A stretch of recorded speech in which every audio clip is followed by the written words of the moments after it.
Hello everyone, welcome to Phematics learning hub.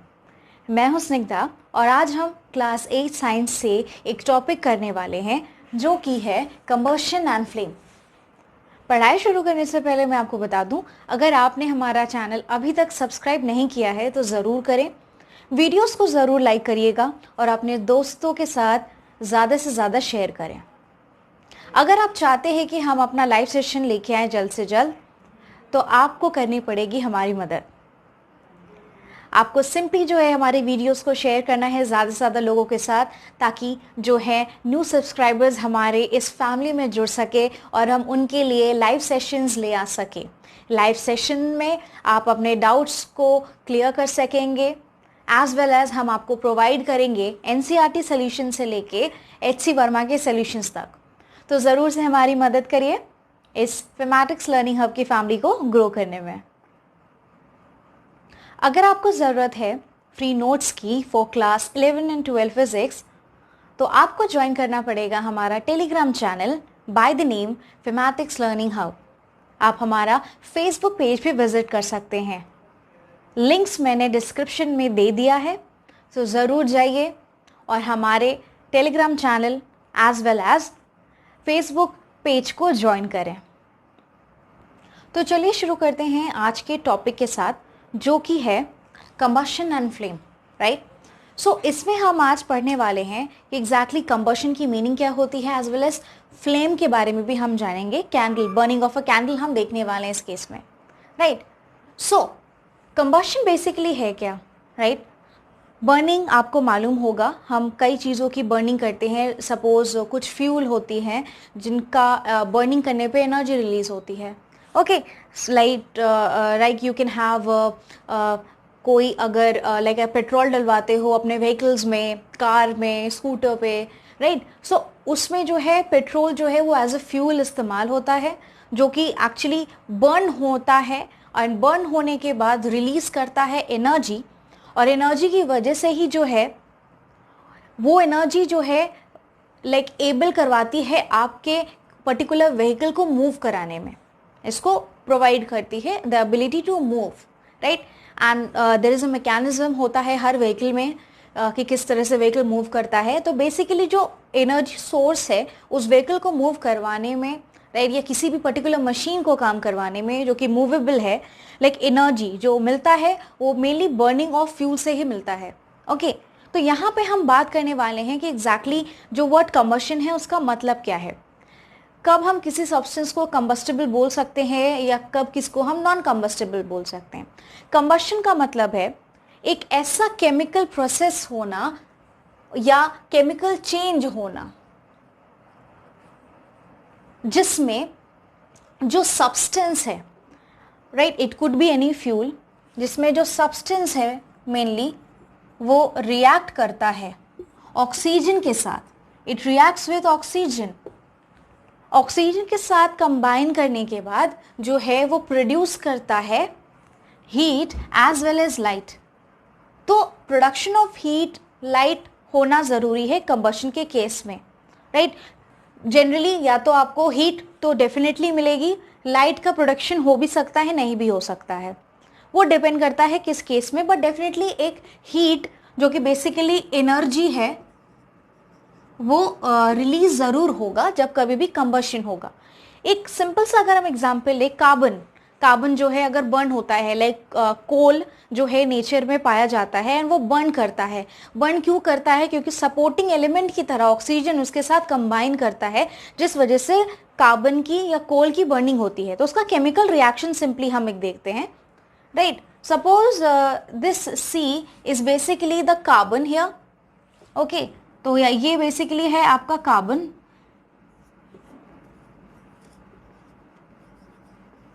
Carbon जो है जब उसकी बर्निंग होती है तो रिएक्ट करता है ऑक्सीजन के साथ। सो O2 is the oxygen over here, right. So O2 is the oxygen over here and when it combines with oxygen, what really happens, this is oxygen, what really happens, यहाँ पे carbon combine करता है oxygen के साथ, जिस वजह से release होता है carbon dioxide CO2 and as well as heat और लाइट की भी प्रोडक्शन हो सकती है।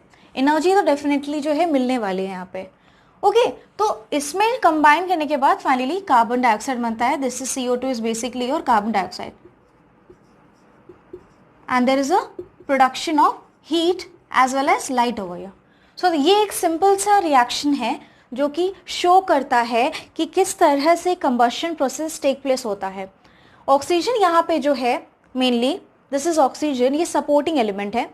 और मैं आपको बता दूं कि ज़रूरी नहीं कि जनरली जो है ऑक्सीजन ही सपोर्टिंग एलिमेंट रहता है फ्यूल्स के बर्निंग में या कंबशन के दौरान, बट कुछ ऐसे एलिमेंट भी हैं जैसे एंटीमनी है। एंटीमनी जो है वो बर्न करता है क्लोरीन गैस के प्रेजेंस में।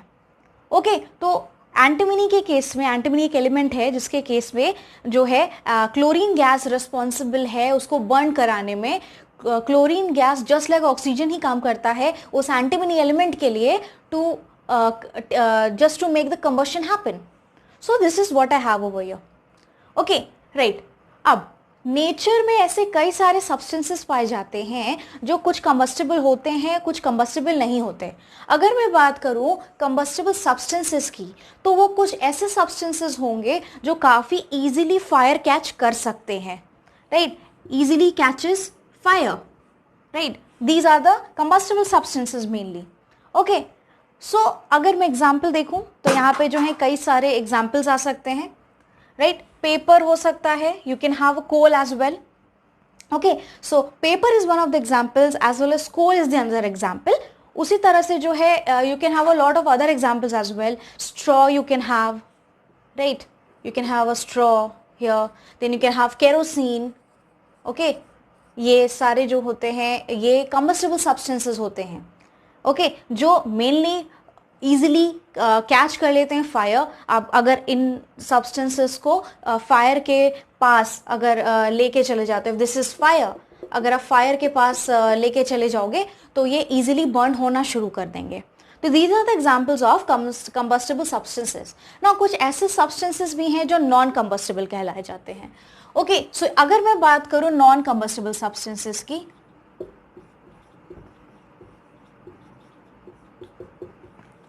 राइट, उसमें आपका आ सकता है stone, you can have stone here, right, you can have sand, right, you can even have glass. So these are the examples जो नॉन कंबस्टिबल की कैटेगरी में आते हैं और वो इजीली बर्न आउट नहीं होते। ये बर्न नहीं करेगा। आप अगर स्टोन भी जलाने की कोशिश करोगे, it's not going to get burn out, combustible नहीं होगा, ना सैंड में होगा ना ग्लास में होगा। सीमेंट भी है वन ऑफ द एग्जाम्पल्स, वो भी एक नॉन कंबस्टिबल सब्सटेंसेस हैं। तो इस तरह से you can have a lot of examples. Nature में कई सारे सब्सटेंसेस होते हैं जो दो कैटेगरी में डिवाइड होंगे, एक होगा कंबस्टिबल सब्सटेंस, दूसरा होगा नॉन कंबस्टिबल सब्सटेंस। हमारा जो नेक्स्ट टॉपिक है आज की क्लास का वो है ignition temperature, right. Ignition temperature होता क्या है? कोई टेम्परेचर होगा डेफिनेटली, मैक्सिमम टेम्परेचर है, हाईएस्ट है या लोएस्ट टेम्परेचर है। तो इग्निशन टेम्परेचर जो है लोएस्ट टेम्परेचर होता है। अगर इसको हम डिफाइन करने जाएं, ये लोएस्ट टेम्परेचर होता है किसी भी सब्सटेंस का। अगर सब्सटेंस को, suppose you have any substance, right, substance को आपको अगर कंबस्ट कराना है या बर्निंग करवानी हो तो आपको अटेन करना पड़ेगा इग्निशन टेम्परेचर। मीन्स हम सबसे पहले इस सब्सटेंस को क्या करेंगे, हीट करेंगे। हीट करने पे सब्सटेंस जो है वो अटेन करेगा या गेन करेगा, अटेन करेगा इग्निशन टेम्परेचर। ओके, तो इग्निशन टेम्परेचर अटेन करेगा। जब इग्निशन टेम्परेचर अटेन कर लेगा तो कंबशन स्टार्ट हो जाएगा।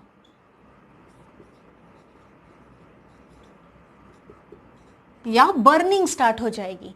सो it is the lowest temperature of any substance to which the substance must be heated such that at this temperature, at this lowest temperature, the substance will catch fire. Okay, तो ये वही lowest temperature है जिसपे जो है substance को heat करने पे अटेन करता है इग्निशन टेम्परेचर और इसी टेम्परेचर पे कंबशन स्टार्ट हो जाता है। ओके, तो that was about the ignition temperature जो कि लोएस्ट टेम्परेचर है। राइट। तो अगर मैं बात करूं, ऐसे कई सारे सब्सटेंसेस हैं जिनके लो सब्सटेंसेस लाइक लो जो है इग्निशन टेम्परेचर हो सकते हैं। उनमें से अगर मैं बात करूं एलपीजी डीजल की, तो ये इनफ्लेमेबल सब्सटेंसेस कहलाए जाते हैं। इनको इनफ्लेमेबल सब्सटेंसेस एलपीजी या डीजल को इस वजह से कहा जाता है क्योंकि इनका जो इग्निशन टेम्परेचर होता है वो काफ़ी ज़्यादा लो होता है विथ रिस्पेक्ट टू अदर्स। इसी वजह से आपने देखा होगा कुछ सब्सटेंस जो होते हैं वो जल्दी बर्न करना शुरू कर देते हैं, कुछ लॉन्गर टाइम लेते हैं बर्न आउट करने के लिए या कंबशन प्रोसेस को करवाने के लिए। सो हर एक सब्सटेंस अपना टाइम लेता है क्योंकि वो हीट करने के दौरान अटेन करता है उतना टेम्परेचर, और जब टेम्परेचर पहुंच जाता है इग्निशन टेम्परेचर पे, तब वो कंबशन स्टार्ट हो जाता है उस पर्टिकुलर सब्सटेंस के लिए।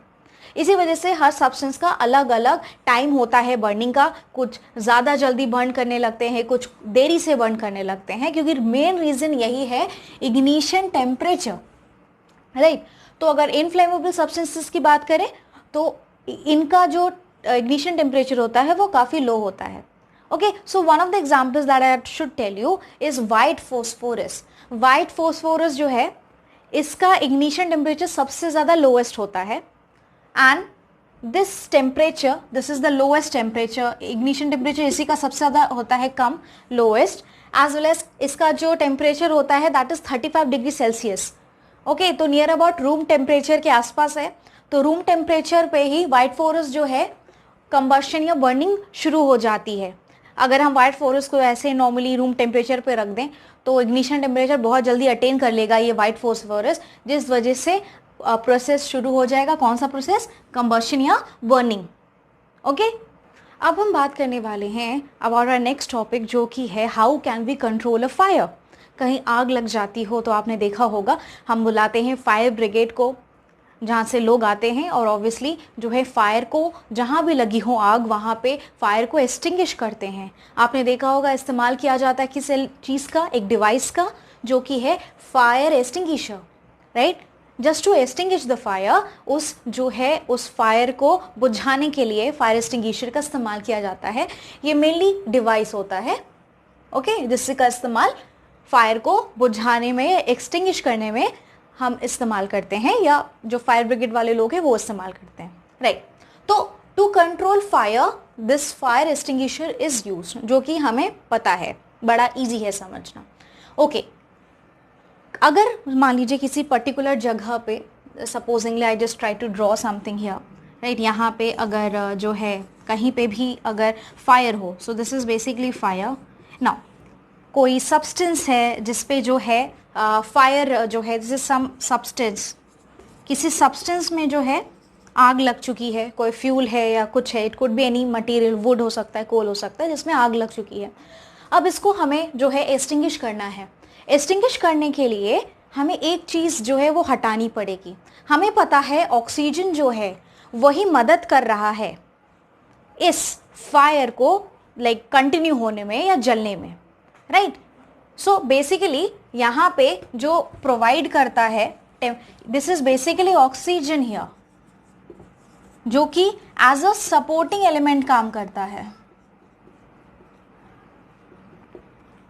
This is the supporting element, ये वन ऑफ द फैक्टर्स हैं जो कि मदद कर रहा है इस फायर को लाइट होने में एंड सब्सटेंस को बर्न करने में। तो कहीं ना कहीं जो है इस ऑक्सीजन को मुझे जो है हटाना पड़ेगा, इस सपोर्टिंग एलिमेंट को यहाँ से हटाना पड़ेगा, उसको दूर भगाना पड़ेगा, भेजना पड़ेगा कहीं और कि भैया तुम चले जाओ, ताकि जो है ये जो फायर है फाइनली ये बंद हो जाए। तो क्या कर सकते हैं हम इस्तेमाल करेंगे फायर एक्सटिंग्विशर का। ओके, तो जनरली आपने देखा होगा कि पानी का भी इस्तेमाल किया जाता है। मैं आपको बता दूं, पानी का इस्तेमाल जो है उसको भी एक्सटिंग्विश करने के लिए, फायर को बुझाने के लिए इस्तेमाल किया जाता है। बट पानी का इस्तेमाल हम हमेशा नहीं कर सकते हैं। अगर आग लगी हो किसी इलेक्ट्रिकल इक्विपमेंट में, राइट, या तो फायर लगी हो ड्यू टू सम ऑयल और पेट्रोल या ऑयल की वजह से अगर कहीं आग लगी हो, तो वहाँ पे हम इस्तेमाल नहीं कर सकते ना। रीज़न मैं आपको बता दूँ बेसिकली होता क्या है। हम पहले तो इलेक्ट्रिकल इक्विपमेंट में क्यों नहीं इस्तेमाल कर सकते, क्योंकि वाटर जो होता है वो गुड कंडक्टर ऑफ इलेक्ट्रिसिटी होता है, वो इलेक्ट्रिसिटी को काफ़ी अच्छे तरीके से जो है कंडक्ट करवाता है। तो अगर आप किसी मशीन या इलेक्ट्रिकल इक्विपमेंट में अगर आग लगी हो, आप उसमें पानी फेंक देते हो, तो जो है उस पानी के थ्रू जो है आपकी बॉडी में करंट जो है सिंपली दौड़ सकता है। It can simply come to your body and it can give you a shock, right, क्योंकि वाटर जो है वो इलेक्ट्रिसिटी कंडक्ट करता है, तो वो एक डेंजर है। तो या इस केस में तो पानी का इस्तेमाल नहीं कर सकते। या अगर आग लगी हो ड्यू टू सपोज ऑयल की वजह से या पेट्रोल की वजह से, तो उसमें भी हम जो है पानी का इस्तेमाल नहीं कर सकते, क्योंकि जो वाटर होता है, ओके, सपोज यहाँ पे जो आपका ऑयल होता है वो ऊपर तैरने लगता है, this is the layer of oil, जिसके नीचे this is water, this is water, so water जो है इट सिंक्स डाउन, और ऊपर जो है ये जो है ये ऑयल की लेयर है जो कि फ्लोट करने लगती है, क्योंकि ऑयल जो है लाइट होता है with respect to your water, and water जो है सिंक डाउन कर जाता है, नीचे बैठ जाता है, और ऊपर ऑयल फ्लोट करती है। और इस तरह से अगर ऑयल फ्लोट करती रहेगी तो इस ऑयल की वजह से बर्निंग, ये जो ऊपर की जो ऑयल है वो बर्न करती रहेगी लगातार, जिस वजह से बहुत डिफिकल्ट होगा पानी से किसी आग को बुझाना जो कि ऑयल या पेट्रोल की वजह से लगी हो। So that is the reason. तो हमेशा हम इस्तेमाल नहीं कर सकते वाटर का, तो क्या कर सकते हैं हम इस्तेमाल कर सकते हैं फायर एक्सटिंग्विशर का। Let us see how does it work. Basically ये जो फायर एक्सटिंग्विशर्स होते हैं, अगर मैं पर्टिकुलरली यहाँ पे मैं बात करूंगी कार्बन डाइऑक्साइड एक्सटिंग्विशर की, कार्बन डाइऑक्साइड जिसमें इस्तेमाल किया गया हो, वो मेनली जो है कॉन्टैक्ट तोड़ देता है इस फायर का, मीन्स इस फ्यूल का या इस सब्सटेंस का विद द ऑक्सीजन। कॉन्टैक्ट को तोड़ना पड़ेगा, जब कॉन्टैक्ट टूट जाएगा तो ये बर्निंग भी स्टॉप हो जाएगी फायर की। Okay, so it disconnects the burning fuel with the oxygen, disconnect कर देता है, कॉन्टैक्ट तोड़ देता है, बर्निंग फ्यूल और ऑक्सीजन के बीच का कॉन्टैक्ट तोड़ देता है। एज वेल एज जो बर्निंग फ्यूल है उसका टेम्परेचर भी वो कम कर देता है, लोअर डाउन कर देता है। ओके, सो लेट अस सी किस तरह से CO2 फायर एक्सटिंग्विशर काम करता है। So I'll draw something here which will be easy to understand for you all. Right, so इसी को मैं यहाँ पे जो है I'll try to draw here. Supposingly यहाँ पे जो है कोई एक substance है, या मैं इसको ले लेती हूँ, कोई एक fuel है, this is some fuel, right, जिसमें आग लग चुकी है अब। So this is fire basically. Okay, this is fire. Now fire जो है obviously burning में कौन help कर रहा है? Oxygen, oxygen is helping. Oxygen जो है यहाँ पे ये सपोर्ट कर रहा है, इट सपोर्ट्स, सो ये सपोर्टिंग फैक्टर है, ये एलिमेंट है। So this is supporting element over here, right. मुझे मेनली क्या करना है, इस fire as well as oxygen, इस कंबस्टिबल सब्सटेंस के बीच का और ऑक्सीजन के बीच का जो कॉन्टैक्ट है वो मुझे कहीं ना कहीं तोड़ना है। तो व्हाट विल आई डू, यहाँ पे हम इस्तेमाल करेंगे फायर एक्सटिंग्विशर का, right, CO2, this is fire extinguisher,